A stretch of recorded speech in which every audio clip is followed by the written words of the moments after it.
تنباکو حتی قبل از میلاد مسیح هم بین بومیای آمریکا استفاده می‌شده، ولی خب فقط تو همون آمریکا بوده، مثل سیب زمینی و گوجه فرنگی و بوقلمون که فقط تو آمریکا بوده. در ابتدا بومیای آمریکا فقط برگ تنباکو رو میجویدن، بعد متوجه شدن که دود میکنه، دودش هم لذت داره، خاصیت درمانی داره، مسکنه و یه حالت مقدسی پیدا کرد براشون تنباکو و استفاده از تنباکو. حتی بین قبایل وقتی می‌خواستن یه قراردادی اصطلاحاً ببندن با هم، رؤسای قبیله میشستن با هم پای آتیشی و با هم دیگه تنباکو دود میکردن و اون دوده حکم امضا رو داشت براشون، مقدس بود براشون. کریستوف کلمب وقتی میره آمریکا رو کشف میکنه، توجهش به خیلی چیزای دیگه بوده. حتی به عنوان هدیه بهش کلی تنباکو هم میدن، ولی بی‌توجهی میکنه، اهمیت نمیده بهش. چند وقت بعدش اسپانیا برای پیدا کردن طلا و نقره میره قاره آمریکا. طلا و نقره که پیدا نمیکنه، ولی یه چیزی پیدا میکنه که اون موقع از طلا و نقره خیلی براش با ارزش‌تر بوده. خلاص اسپانیا انحصار واردات تنباکو از آمریکا رو مال خودش میکنه و با گرفتن این انحصار حکم قاچاق بذر و گیاه تنباکو اعدام بوده. میرسیم به قرن 18 وقتی که انگلیس تازه صنعتی شده بوده، کارخونه‌ها همینجوری داشتن رشد میکردن. اینا به این مشکلی میخورن، میبینن اون برگی که تنباکو رو میریزن توش و میپیچن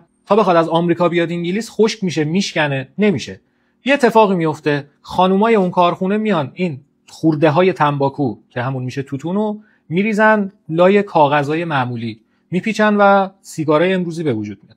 البته خیلی مصرف سیگار مخالف داشته، کمپین‌های خیلی مختلفی ایجاد میشد برای اینکه سیگار نکشن تا جنگ جهانی اول. جنگ جهانی اول که شروع میشه، این کارخونه‌های دخانیات میان یه تبلیغاتی درست میکنن، میگن سرباز به اندازه گلوله به سیگار نیاز داره و مصرف سیگار میره بالا و بعد از اونم که سیگار تقریبا همه‌گیر میشه. جنبش‌های فمینیستی هم تاثیر زیادی تو مصرف سیگار داشته. خانم‌های فمینیست میگن که آقا چرا تو این تبلیغاتاتون سیگار رو نشونه مردونگی میدونید؟ چرا فقط تو تبلیغات مردا دارن سیگار میکشن؟ چرا اینقدر مردونه است؟ نباید جنسیتی باشه. و میان شروع میکنن جنبش‌های فمینیستی هم سیگار کشیدن تا سیگار رو محدود به جنسیت نکنن.